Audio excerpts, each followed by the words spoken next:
Hello and welcome back to part two of Navigating Education with Gifted Kids with Kintara Phillips. We started this conversation last week and I had to make it part one, part two, because we just kept talking. But it's such a great conversation. We cover all sorts of different topics, lots of those, quite frankly, the frequently asked questions about education. It's our privilege to have Kintara joining us in these podcasts to talk about just everything that you want to know. I I did have a thought for a moment I should really try and itemize this a bit more, but to be honest, if I did that, I would just never get these podcasts published. So my apologies, bear with me. Trust me, it's worth listening to the whole thing.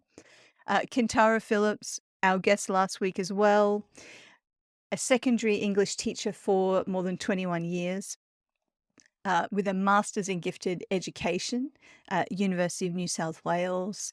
She now has emergence education where she works with gifted kids and their families.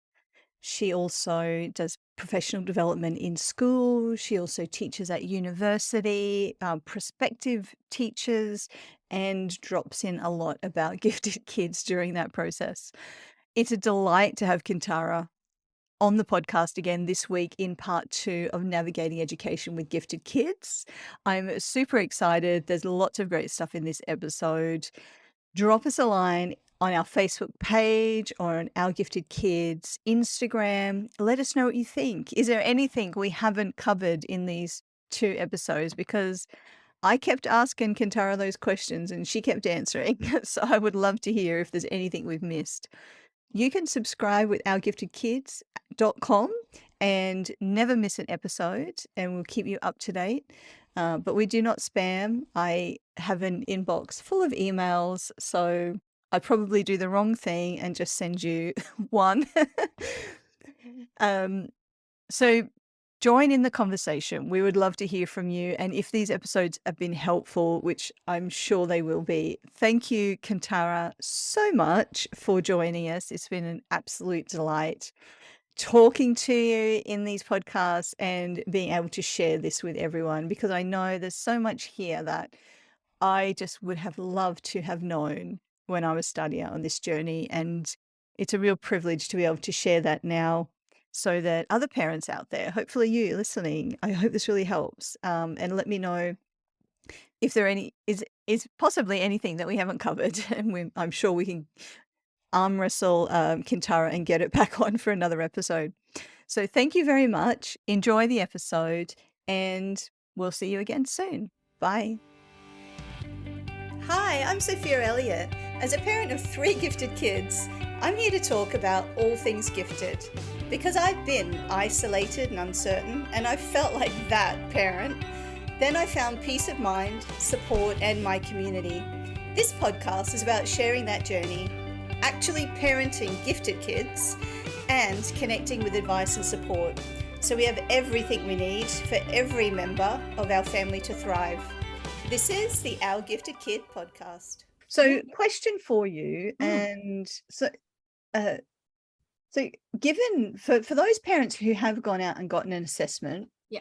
and assuming that assessment is accurate, because we won't go down that route, Yeah. but they're not always, there can be issues with them. But assuming the educational cognitive assessment or IQ test that you've done is a good reflection of your child. Talking about giftedness, so giftedness is, technically that top 10%. Yep.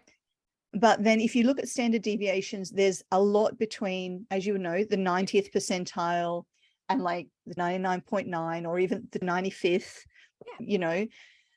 And so what I tried to get my head around for my kids was, okay, given where my child is, between that 90 and 99.9, can that provide some information for me as to what kind of educational environment they need or accommodations they might need? Because, and some parents will say, look, my kid's at this school, they're pretty good, but, should I be X, Y, Z? And it's kind of like, well, if they're happy is a good indicator. But I also think if you've got that information and it's accurate, it can give you a clue as to what they might need. And so what I'm kind of getting here is that the difference between what someone is very much around the 90th and low 90 percentiles might need versus someone at the 99.9 kind of thing. And is that something you have experienced? It is. Yeah. So, and that's the thing, like that 90th percentile, that top 10%, your class of 25 kids, theoretically you should have between 2 and 3 kids in every class. Absolutely. Right? They're it's there. like 10% of the student population. And I can't remember if it was Mirica who used the term or Susan Smith, who is another beautiful, standout, wonderful woman from UNSW, who referred to that 10%, that 90th percentile as just our garden variety gifties, right? And I just picture a garden gnome, like a really cute little, right? And those garden variety gifties, they're everywhere, right? And I say to teachers, you will, if you are not aware of, they're in your class right now. Just because you don't know they're there or you haven't known, they're there. And we tend to, they're the kids that often, in terms of classwork and differentiation and stuff, you can treat like your high achievers. And they tend to be okay. Right. But then, you get to the 99th, 98th, 99th percenters, and you know, and I say to teachers, the reality is you may encounter 1 or 2 kids at that level across your entire teaching career. They're not as scattered, they're not as frequent, they're not as, you know, so it's trickier, you know, to work with those kids. And I think a lot of that, in terms of, you know, other than all teachers having a Masters of Gifted Ed level understanding of stuff, the best advice I can give to teachers in that situation is listen to the parents. The parent knows their child better than you ever will. Right. And admit, I don't know what to do with this 99th percentile. Like, you know, what works at home? What do you think? Let's work together. What do we need here? What can we try? What do you find might help? Because, and, you know, like you were saying, that even that percentile, you know, you look at the bell curve, and as much as we hate statistics and norms, totally, it's not everything, but not everything. You know, let's be clear, it's helpful to conceptualize for teachers. So 2 standard deviations below the norm is an IQ of 70. Now, an IQ of 70 qualifies students to meet the needs for enrollment at a special education setting. Now, in order to teach in a special education setting, you need additional qualifications as an educator. Right? I couldn't go and teach in a special school. I don't have the additional qualifications to do that. So if at one end of the scale, we're saying 2 standard deviations from the norm means you need extra training to be allowed to be trusted professionally with these kids, 2 standard deviations the other way from the norm is an IQ of 130, which is 10 percenters. But there's no equivalent. There's no, you need extra training to be trusted with these children. So that's problematic in itself. Inequity. Inequity. And I think, you know, like you were saying about if the data you've got's right, if the testing's right, you know these things, and, you know, is your kid happy at school? And, you know, these are the kids who, they're not our 99%. You know, we're talking about our garden varieties. Are they happy? They're being successful? Is it all kind of going okay? Should I do anything? Like, do I need to do anything? The things that I kind of look for is looking at, and these are conversations I've had with my parent hat on, because that's where my kid sits. My kid's just a garden variety gifty. Is he bringing home, are they bringing home 100% on everything? Are they getting 100% on all their tests? Are they getting perfect marks on all of their English essays? Are they, which on the surface, parents would be like, well, that's amazing. Like, what are you complaining about? I'm complaining because if my kid's getting 100%, with no effort, with no, like, Could they have gotten Red 100% flag. at the Yeah. start of the unit? Yeah. Like, you know, the conversations I have with teachers are like, I'm a happy parent when my kids' test results are around 75, 80%. Mhm. Right? It means you've pitched it. We've got that point where there's stuff he doesn't know. Yeah. The Right? sacred ground of the stuff they don't know. Yes. Absolutely. Yeah. Yes. And, you know, so even those kids who are happy and are success, but if they're bringing home perfect marks, or you have the conversation where, you know, often, you know, my kid gets in the car and what did you learn today? And he'll be like, nothing. You know, and with the teacher hat on, you're like, don't be a pain in the ass. Like, you've been at, and he's like, no, literally nothing. Everything we did today, I already knew. And for a lot of kids, that's the reality. Yeah. And But the they're quiet and they're compliant, so we don't that's right. notice. Absolutely. And I mean, there's research out there, quite convincing research, that will show that for a gifted kid, for 80% or more of the year, they're not actually learning anything new. No. So finding that sweet spot of, this is why we talk about acceleration and sometimes radical acceleration, because you're trying to find that spot where they're actually learning things that they don't know. Yeah. So I love the gnome idea, because I do in my head, I've got this lovely little garden party of gnomes, and they're at school. They may be somewhere near their sweet spot with a bit of, you know, a class here, or, you know, something a bit harder there, but that I think if you've got one of those kids like freaking Bravo, because there's more options, right? And there's more likely going to find a school that has the pull-out program or a gifted program, or there's, you know, some mentoring / tutoring that they can do, or whatever their special area might be. You can do a bit of that and a bit of that, and they're happy, you know, and it's kind of meeting their needs, and they're getting a challenge. They're learning how to learn, which I think is the big thing for a gifted kid. Oh, do you know, that is my number one, right? If I ever, I say if I ever decided to do a PhD, huge if. The only benefit I see at the moment of doing a PhD is that I get to use doctor if I finish a PhD, and if I was still teaching in classrooms, I would 100% insist that the children referred to me as Dr. Phil. Nice. I don't think they'd get the joke. I just don't think it would. But you'd have to at the moment, anyway. it doesn't weigh up. But yeah, if I was ever going to do a PhD, it would 100% be that idea of, I call it academic resilience. Yes. In gifted kids. Yep. And it's that idea that when they're not having to work hard or push beyond or problem solve academically, learning wise, they don't realize that that's just part of learning. Yes. That's part of the process. Learning, right? We will come up against hurdles, and we will have to work out what we do with it.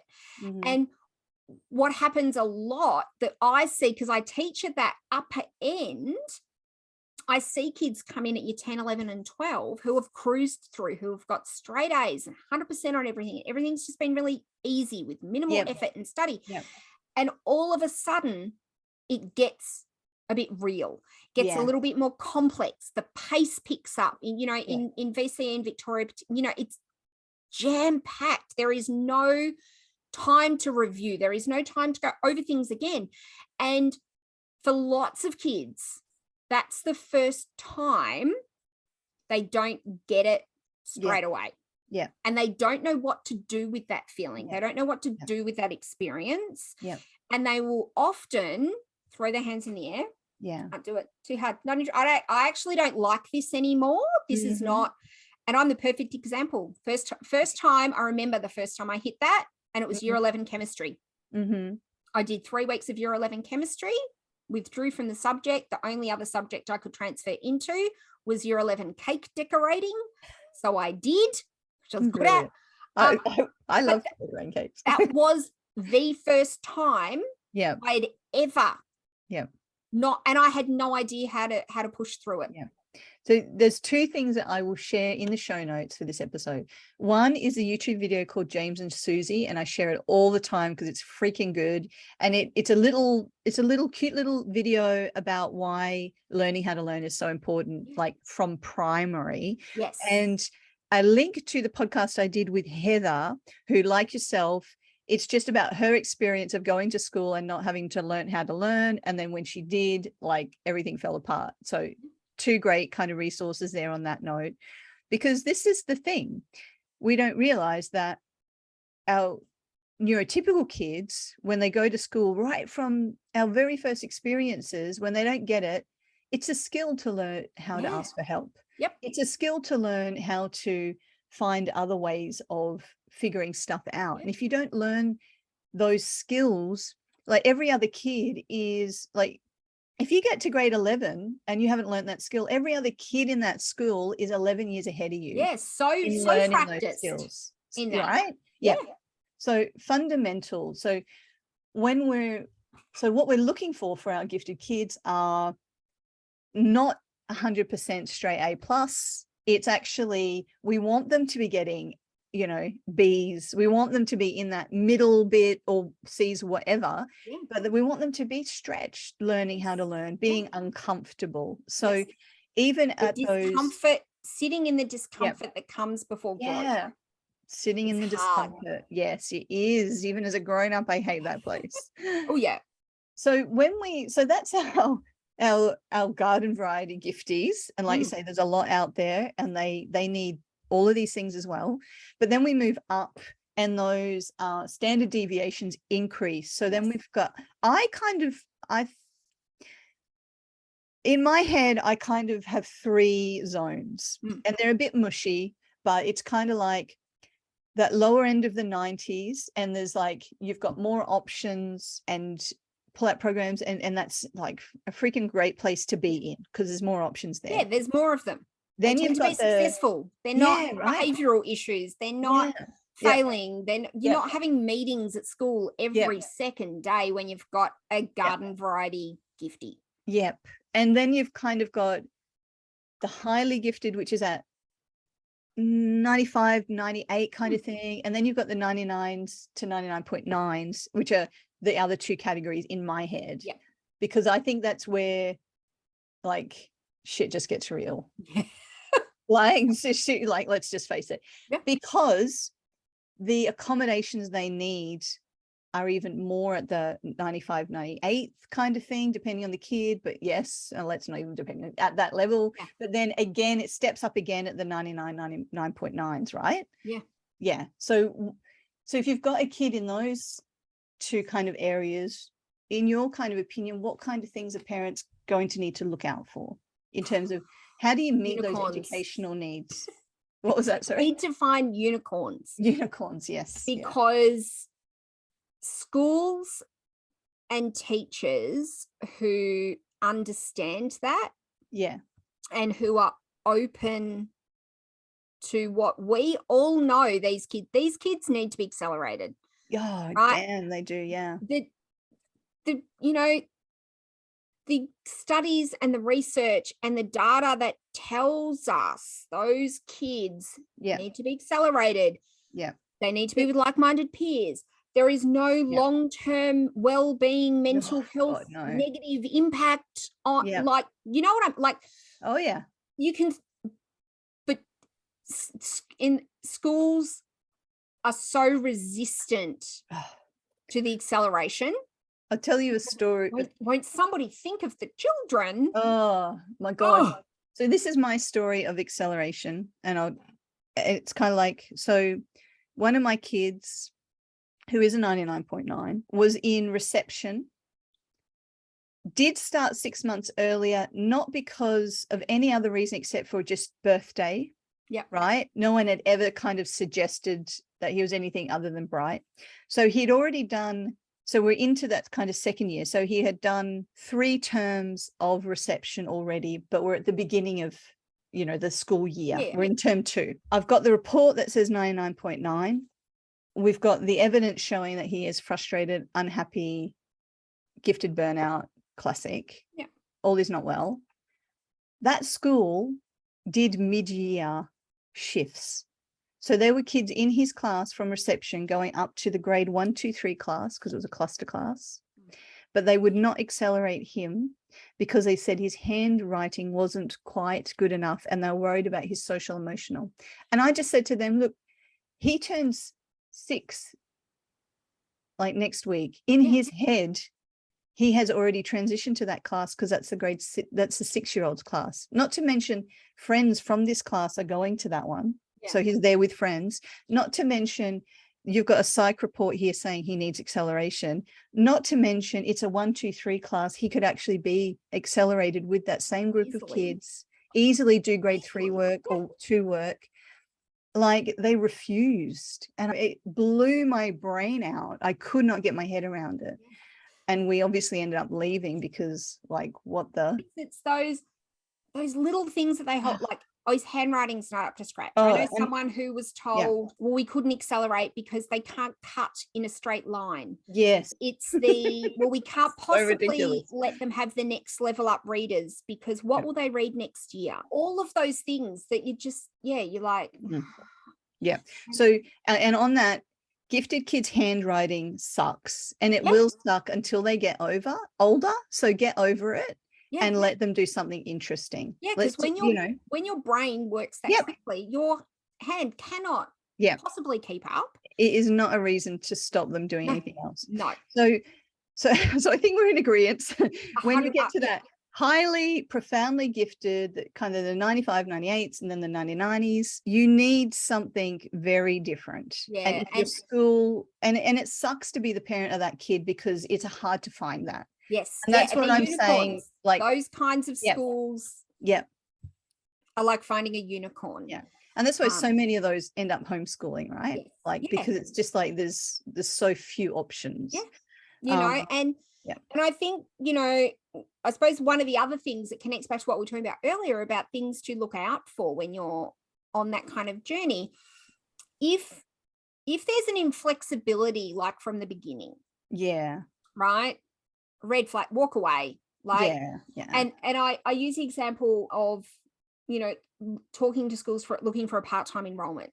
Yeah. Which in Victoria, government schools actually have to accommodate a part-time enrollment.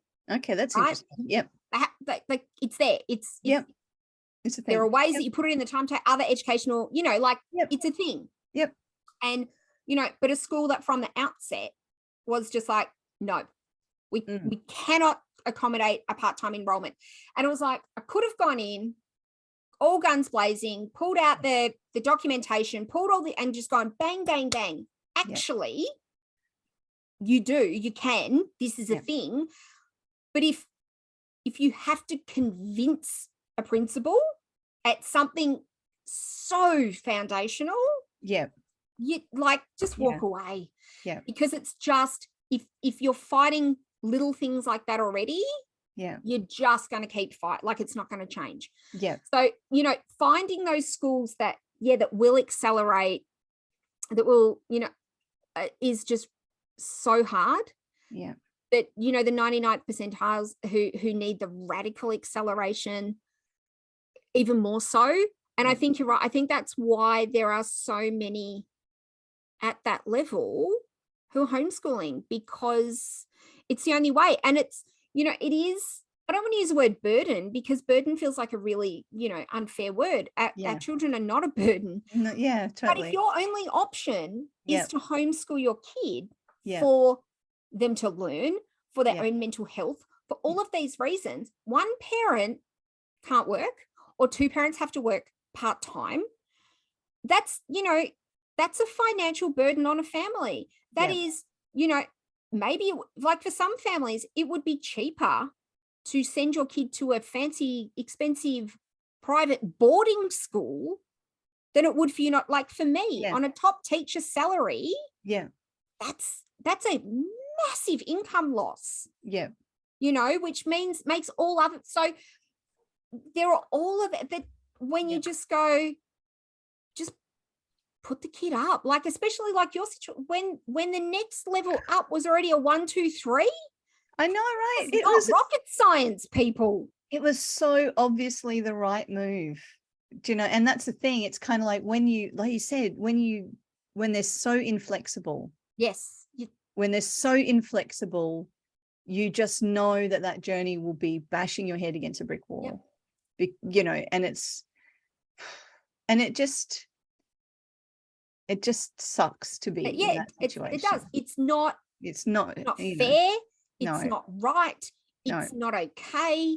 Mm-hmm. And it infuriates me. And, you know, I often say, and, you know, if you talk to colleagues who have worked with me previously, you know, it's a big thing because it's not that hard. You know, oh, we've got a 1, 2, 3 composite, chuck the kid in there. It's not that hard. Right. Yeah. You know, oh, we're small and we block, you know, year 10, 11 and 12 together, chuck the kid in there. It's not that hard. We work in a secondary school where blocking and timetabling means that we have so much flexibility where things fit. Yeah. It's not that hard. Yeah. But for some reason it seems to be hard. And I know a unicorn.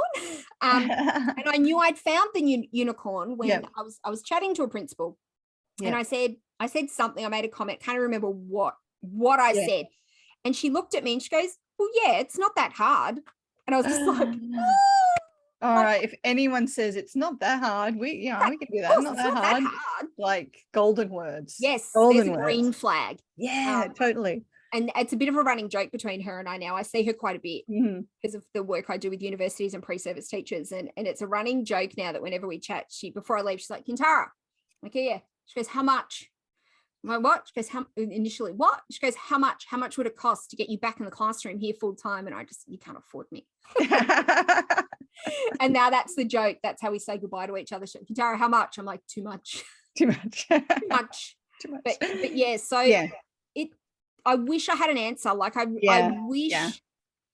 wish that I had an answer for parents and I think as kids. Totally. All you can do, I think, at that point as a parent is talk to other parents. Yeah. So, you know, find your communities online. Obviously, our Gifted Kids, that's what we're trying to do, bring people together so you can get in there and go, right, I'm here. Anyone. Yeah. Can someone a school where it's working? Because, and this is the thing, look, you know, we're obviously expressing our frustration at the educational system and these experiences. But like you said earlier, and when we had our child assessed, the psych said, in 20 years, I've never seen a kid like this. And you kind of go, oh. So when we kind of did the math, we're like, okay, this school he's at has probably never seen a kid like this. Yeah. And then you go, okay, right, well, I'll cut you a little bit of slack, but you're still inflexible. So it's kind of like, and it was when you said that, it kind of reminded me, because I personally am in a bubble because, you know, my kids are at a unicorn school. I know so many kids in that bracket. It doesn't feel like they're rare to me, but I know that they are. But that's the thing. You got to find your people. Yeah, you know? I remember find your people. Yeah. One of the best teachers my son ever had was a first year graduate straight out of uni. I was a little bit nervous because, you know, like I know there are great grades, but it can be a little bit nerve-wracking. And I knew I'd hit a unicorn with her when I went in a couple of weeks into the year. It was just like a get to know the teachers night. And we went in and he was in grade 3. Yeah. And she said to me, you know, are you so-and-so's mum? And I said, yeah. And she said, oh, I've never met a kid like he's so clever. And I said, right, yeah, he's all right. And she's like, no, but no, he's really clever. Like he's so clever. And I said, yeah.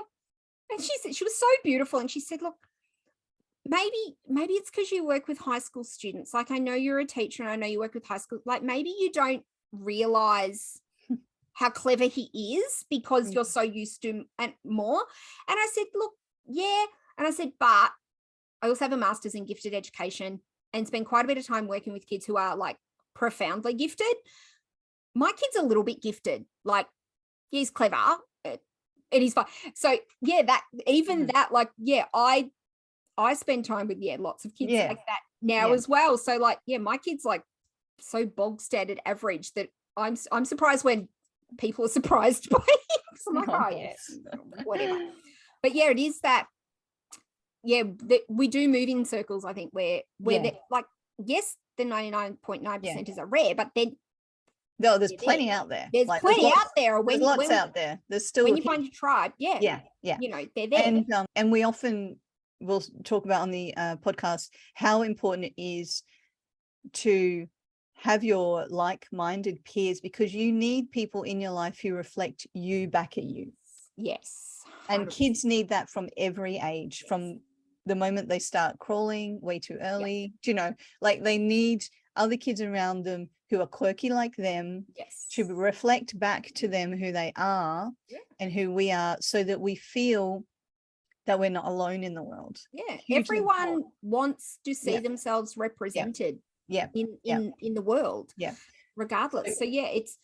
So while finding the schools might be challenging, unicorns, every state has a gifted association, you know, all of these, everything in the world can be hit and miss, and it often depends on how much time the volunteers in that area have. But get in touch, because ideally, even if at school it's really challenging, try find opportunities outside of school where they can meet those like-minded peers. And there's various things. I know in New South Wales there's like Jerick, and Jerick are doing online stuff now, so I will share that in the show notes as well. So there are places out there doing things. Find them, and just try and provide that for your child. So and I think it is, those schools are unicorns. They they really are. And if you can find teachers and schools who will say things like, it's not that hard, let's try it. But I think what we do find a lot is that carrot and stick as well. Often often those kids who are really up there are not performing. Yes, that's right. Because they're not performing little monkeys that you click your fingers. And lots of schools will be like, you can take the data in and they're like, well, that's not what we're seeing here. Yes. And we're not seeing that. About that. If they do this, then we can let them do that. And trying to change the conditional acceleration is just insane from a teacher perspective. And kind of, I suppose linking back into that idea of teachers don't know what they don't know. Part of the jargon around the testing as well is that teachers might have some idea of percentiles. They might have some idea of what standard deviations are. They kind of understand a bell curve, but you can understand what 90th percentile IQ, you can understand theoretically that an IQ of 145 is high. But what does that look like in practice in my classroom? Right. And even a lot of the other testing, the academic testing that happens will come back to schools with a percentile ranking or with a stay 9. Right. And again, all right, well, I know stay 9.6 is average. I know stay 9.9 is high, but what does that look like? So one of the things I was working on before I left the classroom was converting that data into something a bit more concrete for teachers. So in this situation, stay 9.9 looks like, and I was in a very English space because that's where I sit. Stay 9.9 at this looks like what you would expect to see from one of your high achieving year 10 students. So this year 7 you've got, their potential, what they've got looks like what you'd give your year 10s. And often when you give it to teachers like that, they go, I don't know what stay 9.9 looks like. But if you say, then what does year 10 English look like? They go, oh, well, I know what year 10 English looks like. Great. Can you give that kid year 10 English? Can you give that kid year 10 maths? That's what it looks. So being able to, I think, convert some of that jargon data into concrete. Something that teachers can grab and be like, oh, I know what that looks like. Can also be helpful. And then once we start to see this pattern of what this looks like, maybe then we can have the discussions around. So my kid who you're teaching, who's in year 7, who it's so great you've been offering them this year 10 kind of level work, Mm-hmm. because that's easy for teachers as well. I'm not asking you to reinvent the wheel. You're already teaching Yeah. 10 English. Just Yeah. like, you know, Yeah. what are they doing year 10? Don't worry about that's a future problem. We'll get there when we get there. Yeah. But all of a sudden you start collecting this evidence. Oh, look, you're giving this kid year 10 work, or you're giving this, you know, and they're doing it. They're achieving it. They're There's getting the there. evidence. Yeah. Mate, what about, could we maybe try popping them into the year 10 class? Could we maybe try skipping year 9, that's at a separate campus anyway, and just going from year 8 straight into year 10? Because once I hope for most teachers, once we see the hard evidence, it's hard in terms that we realize and we recognize and that are familiar to us, it's maybe a little bit harder to ignore it. Yeah. Because it's not this abstract IQ number that we don't really know what it means or what it looks like. Yeah. Question there for you. Yeah. So actually 2 questions. If you could explain to everyone what the stay-9 is.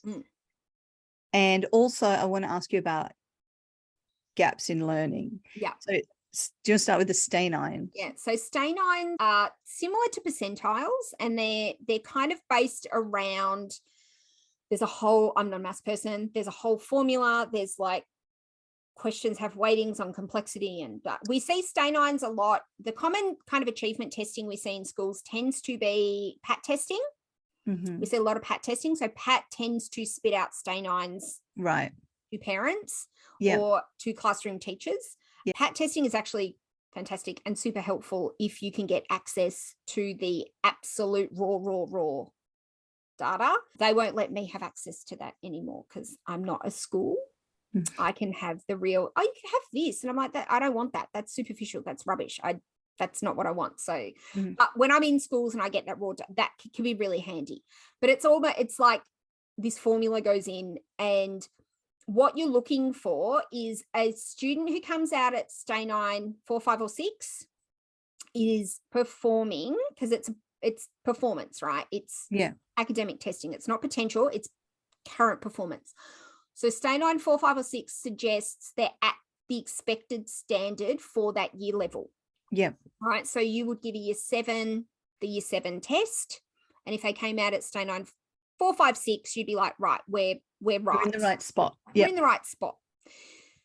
Anything below suggests they're below standard, above suggests that they're above standard.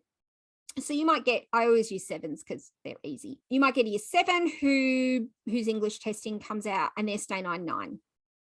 Right. So that's significantly above where they should be. Yep. Lots of schools will be like, oh, they're clever. Great. Leave it at that.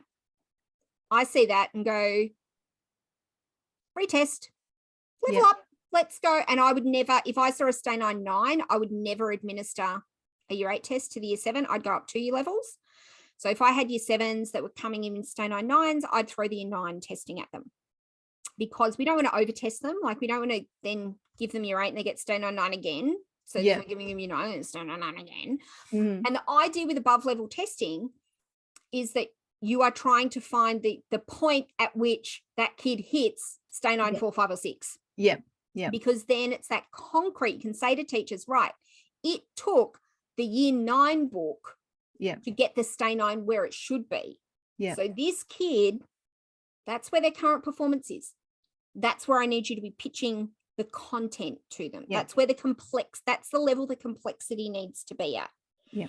Right. And that's without bringing in pacing. Pacing's a whole new kettle of fish, which probably relates to the other question you asked about the gaps in learning, because we hear that a lot, right? They've got gaps, and, part of the reason they have gaps is even for kids who sit through mainstream school, that they tune out when it's stuff they already know and the teacher's just explaining it again and again. They tune out, but they actually then miss when new information can be dropped in because, they've checked out. And I think it's really important and I do lots of work sharing with teachers the number of exposures and repetitions and practices different kinds of thinkers need. So pointing out that, those kids who sit in that mid band, the bulk of the bell curve, anywhere between kind of 10 and 20 exposures, repetitions to learn a new skill. Gifted kids need 1 to 3. So So that's fine. We've got gaps. Cool. Sit with the kid. 1 to 3 repetitions. Bang, bang, bang. Done. Like, there's gaps, but let's fill them. But let's not, don't pretend that it's going to, well, that was a 6-week unit that we did that they missed. So it's going to take me 6 weeks to fill the gap. No, it's not. It's probably going to take you like 16 minutes to fill the gap for that kid, So I think trying to help teachers understand that gaps are normal. Like, we've all got gaps for whatever reason. But understanding that gifted kids, the pace at which they learn is phenomenally quick. So the gaps aren't problematic because we can actually fill them fairly quickly. That's really good to hear, because I hear people getting very wound up about gaps and it's like, but what I've read about is along the lines of what you've said there, and it's kind of like, but it's also the way the gifted learner's brain works is that the gaps will get filled in. We don't need to panic about it. We don't need to stop them learning where they're at because there is a gap somewhere along the way. It's just kind of like, it can be a really good way to get that, like I was talking earlier, the academic resilience. Good. Yes. Yeah. Throw something at them. Yeah. When you're not telling them where to gap. Let them find their gap. Yeah. Right. Let them find their gap and hit the wall and then come to you and be like, know what I'm doing here. Yeah. Let them find the opportunity, let them problem solve. What do we do? When we get to that point? Totally. Now, I just want to wrap up on one last point that I think we've kind of covered, but maybe just be explicit about, but you'd sort of touched on there just before, was as parents, we're going into the classroom, we're wanting to talk to the teacher or the school.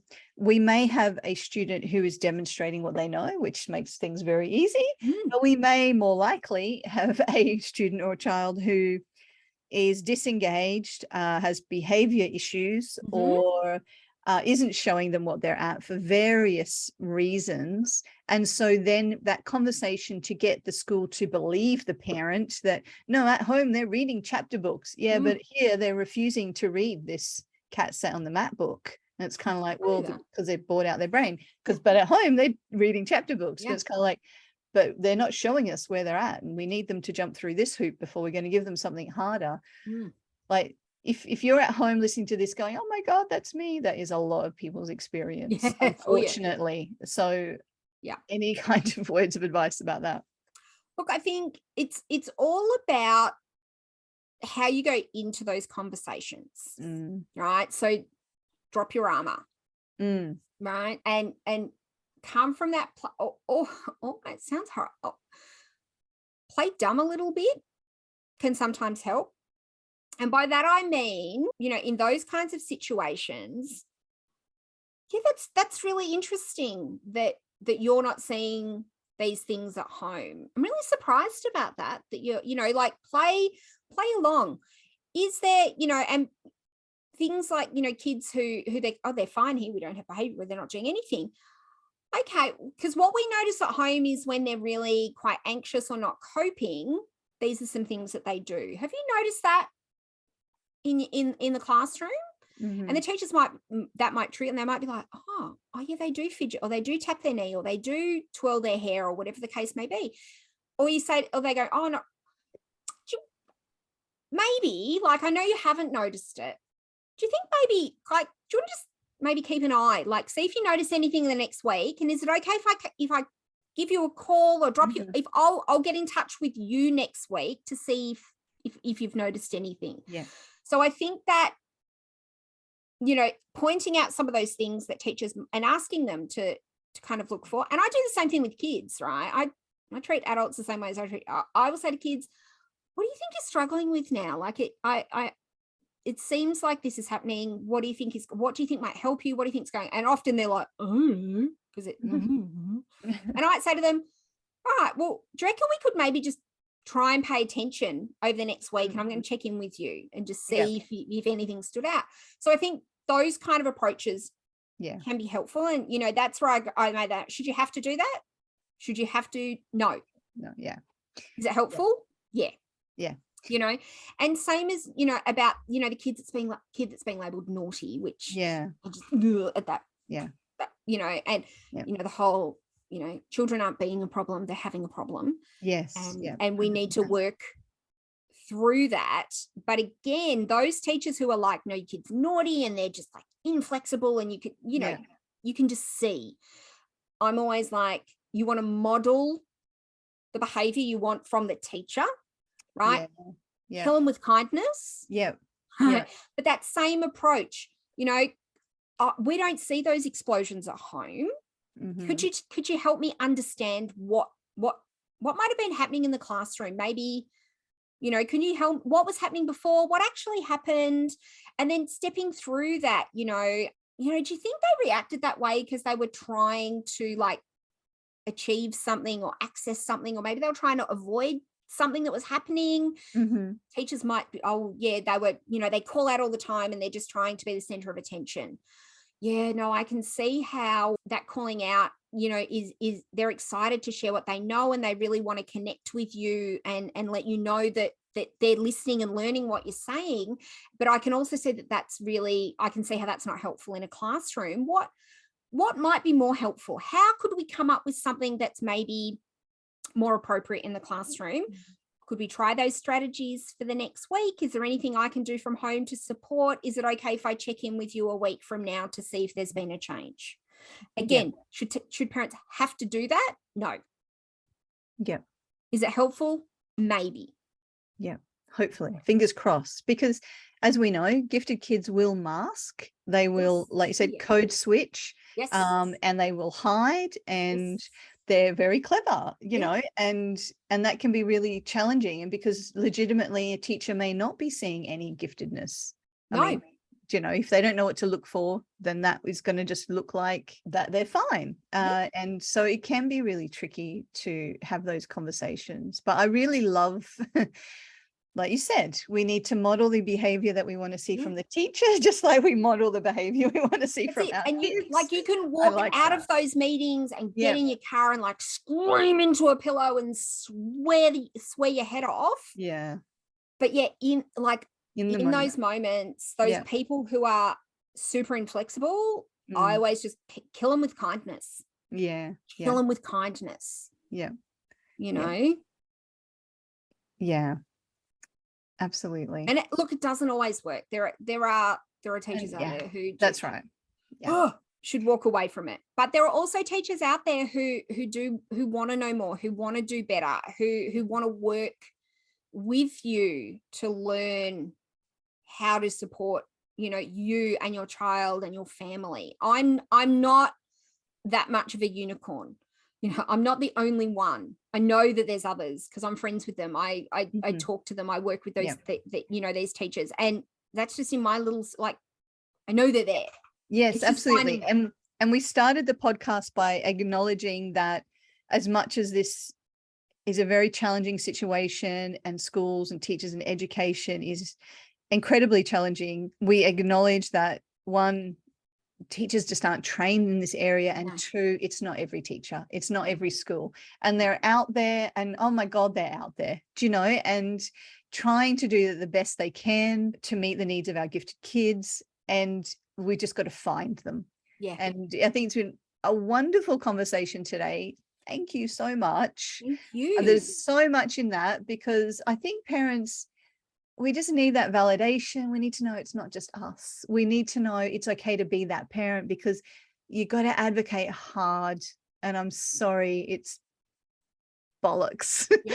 But we do, because it's not easy. No. But hopefully, I think this is a wonderful episode for just kind of going, we see you. Yeah. And for the teachers, like, we see you too.